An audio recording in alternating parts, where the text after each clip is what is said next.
Hey guys, it's Bailey and welcome back to the channel for what is going to be an unboxing palooza. In this video, I am sharing what came inside my February Play by Sephora box, but I've also uploaded today what came in my February IPSY glam bag. So you can either click the video up here if you want to go watch, or wait till the end and click the annotation there, or the link in the description below. This video is all about Sephora. For those of you who might not be familiar, Play by Sephora is still selectively launching. However, I was able to refer some friends, and literally just a day ago, my friends let me know that their referrals arrived, even though I want to say I sent or gave their information to Sephora over a month ago, maybe even longer than that.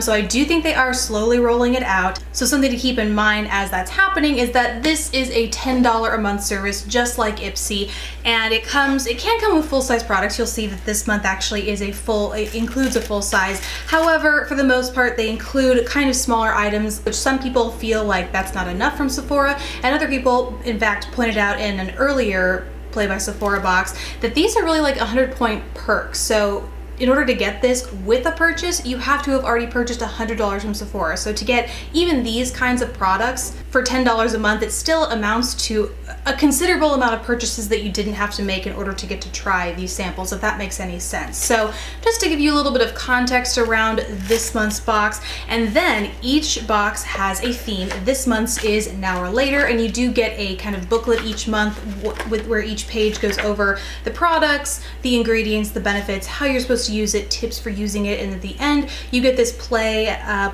kind of card where you can go to the store for a complimentary one-on-one session. I have to be honest, I have never taken advantage of this after so many boxes, 6 actually, this is play number 6. I wish they would do a little something extra for those who don't have time or just don't really need that one-on-one sort of attention at Sephora. It could be interesting to try other things out. So that's the gist of what comes inside on a monthly basis. This month's theme is Now and Later. It says this month, lip tips, hairstyle savers, pure essentials, and more how-tos for looking your best all day and all night. So some of these are long-lasting products, whereas others are products to help you transition from day to night. So let's go ahead and get started. So first, let's start with the eyes. I have 2 products, both of which I am wearing today. The first one is the Lancome Drama Liquid Pencil Extreme Longwear Eyeliner, and I have the shade Noir Intense. It's basically a very deep matte black. These are not new to me. If you are not new to my channel, you'll probably have seen me use these in tutorials going back a couple of months at this point. They sent me every single shade in this line, and I really, really love the formula. It's not an inexpensive formula, which probably isn't a surprise given that this is a Sephora unboxing, but it's easily top 2 formulas out there for me because of the challenges that I personally face with eyeliners. It not only lasts all day on your upper lash line, which I don't tend to have an issue with, it's more so my waterline, and I know a lot of you guys have these issues too, because every time I talk about it, you feel me in the comment section. So basically, I have this weird combination of dry and watery eyes. So like the eyeball itself will be dry and red and itchy, but then my eyes will also, they won't tear up super easily, but they're kind of watery, and so it makes things really hard to stay in the waterline. And so this pencil is creamy enough to where it'll glide on really smoothly. It won't irritate my eyes, it won't dry my eyes out, but not so creamy that it will end up on my contacts, because I am a contact wearer. And nothing is worse than having, quote unquote, a budge-proof formula not budge on your contact all day. So annoying. So this does glide on, but then it stays all day for me, and I'm not wearing it on my waterline today because I am on my way to work, and so it would be a bit much to have the cat eye for me and the lower lash line, but I can attest to the fact that this lasts beautifully in the lash line. Then there is the mascara, an oldie but a goodie. A lot of you are probably familiar with this, if not already used it. It's the Tarte Lights Camera Lashes mascara. Just says 4-in-1 mascara. Once again, I'm wearing it today, and this is a good it's a good formula to go back to. It's one of those that I forget how good it is until something like this happens and I get it as a sample or as a gift with purchase, and then I go back and use it again to travel with, or somehow I end up using the sample size, and I remember how much I love it. It's great. If you know my lash struggles, you know that I am one of those people who loves a perfect combo between lengthening and volumizing. So I like a little bit of volume at the root, but I also don't want to lose the length that I already have due to any stubbiness there. So I like it to do both. I'm not so much in need of curling or holding shape throughout the day, but I do find that whatever shape this does give my lashes does last throughout the day, if that's helpful at all.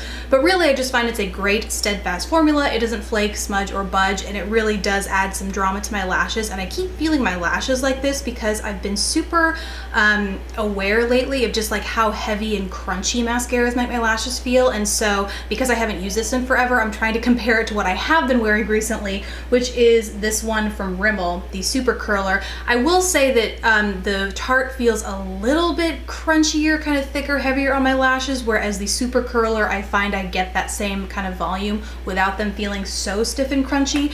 But it's not a deal breaker. It's not like some formulas out there where they feel waterproof, but they aren't. They just make your lashes feel so stiff and uncomfortable, and they're like uncomfortable to remove. That's not this level. Just by comparison of what I have been using, it's a little bit more stiff. Moving on to lips. There are 2 lip products in this month's box as well. First one I want to talk about is the one that I'm wearing. It's from Makeup Forever, and I love it. It's a gorgeous shade.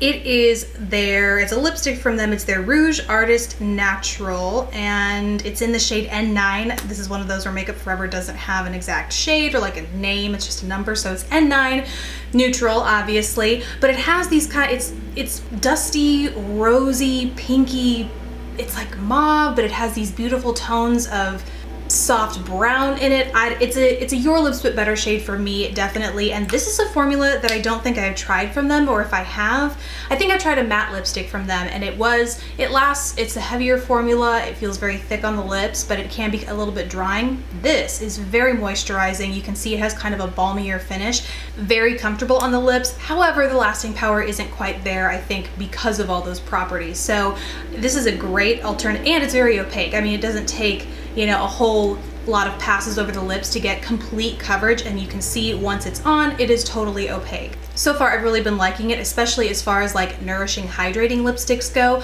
I definitely can see myself going through this entire tube of lipstick, and I think that is when I'll know whether I'll repurchase, because a lot of you may know Makeup Forever, once again, it's from Sephora. We don't expect it to be the cheapest brand out there, but it's, you know, it's because of that I put a little bit more thought into how and when and what I buy. So I think I will go through this whole tube before I make a final decision, but it is very tempting, especially with this shade. That's the thing. If I go through this whole tube, it's just such a good throw on every day, no matter what else is going on my face. It's a great shade to just throw on. So that's what I think about that. Then the other lip product I got is from Bare Minerals. It is the Pop of Passion Lip Oil Balm. Lip oils are so big right now, but I have to, something I'm slowly learning is that so many products, when they say lip oil, don't actually mean a literal oil. It's more like a product that contains nourishing oils, and so I learned that lesson with the Milani lip gloss. It really was a gloss with oil in it. Same thing for this. This is really more of a balm or a lipstick, although it's very, very pigmented, so I mean, balmy lipstick. You can see it's in a stick sort of configuration, so it ain't an oil. But it contains maracuja oil and some other seed oil in it to help nourish, hydrate. It does just that. It's a really great formula. Like I said, it applies like a lipstick. It is semi-opaque. It's not quite as opaque as the Makeup Forever, but I think it's kind of like an intense glossy balm, kind of like a, is it Revlon? Yeah, Maybelline I think has them too, and Revlon, those glossy balms, but more hydrating. Those I find can kind of dry out my lips. I have to reapply pretty frequently. Not really the case with this. This goes on, the color definitely outlasts the finish. Once the balm is gone, the color is still there, so it really does stain the lips, but it doesn't leave my lips feeling dehydrated or uncomfortable at the end of the day, like some of the drugstore brands that are very similar to this can. And the shade Plumberry Pop, which is what I have, just makes me want spring to get here that much faster. It's a gorgeous, I think you'd have a ton of fun with this in spring and summer. And overall, I think this is a really good product to keep your lips nourished in that winter, spring, summer transition period.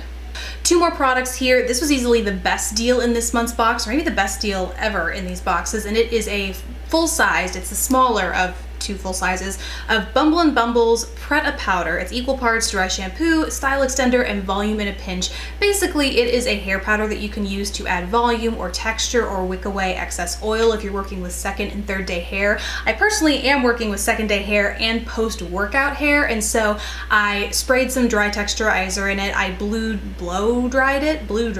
However, you get the gist. I dried it in a manner, and then I went in with this guy to kind of add a little bit more lift and texture, and I actually spread it throughout the hair to kind of get, otherwise my post-workout second day hair would stick to my face. So this is kind of adding that texture all around without making it sticky, because the thing that I'm currently using, and like well enough, is from Matrix. It's from the Style Link line, and it's the Height Riser Volumizing Powder.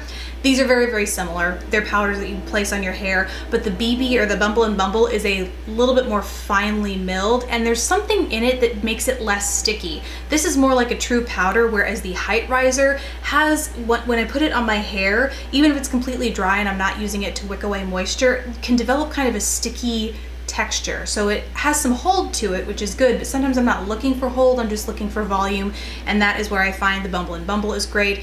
Like I said, this is a full size. It's 0.5 ounces. This is the smaller, there is a larger size, but this guy retails for 12 bucks. So right here you have made up the cost of your box, and this is actually something that I regularly use, so it'll get put to use for me. And last is a fragrance. They always include fragrance in these boxes, and this month it was Tom Ford Black Orchid. And some months are total wins for me with fragrances. I actually ended up buying a full size, the Stella McCartney Stella, I think it was, from one box. This is not a win for me. Black Orchid, they don't have the notes, how it's supposed to smell on it, I don't think anywhere, no. But basically, I was kind of surprised I didn't like it, because when I dissected everything that I could smell in it in my head, it made sense for me to like it. It's very sweet, but also musky. It kind of smells like a men's cologne that's just very sweet, and typically they'd be right up my alley. I love very deep, sultry amber scents with like top very sweet notes, and this just didn't, I don't know what about this didn't do it for me, but it just didn't. And so fragrance is totally subjective. That's just me. I'm not a Tom Ford Black Orchid person, but just know that is the fragrance that came in this month's box. And so that's it for me. Really hope you guys enjoyed seeing what came in my Play by Sephora box. Would love to hear what you've been getting in your monthly subscription services, and don't forget to go check out my IPSY glam bag unbagging, boxing, whatever, as well. Thank you so much for watching. Please don't forget to subscribe if you haven't already, and I will catch you in the next video. Bye guys.